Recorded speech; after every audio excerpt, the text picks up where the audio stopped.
Hoy es el Día Internacional del Gato, y aprovechando la ocasión os voy a presentar a mis 4 gatos.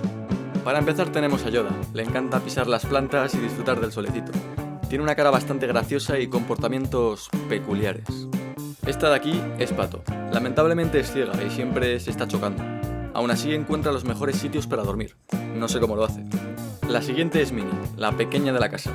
Duerme en unas posiciones un poco raras y su comida favorita son los yogures, y es la hermana de Yoda. Por último tenemos a Manchis o Pan Blanco. Su pasatiempo es comer y dormir. Es sin duda un gato panzón. Y de momento no tengo más. De momento.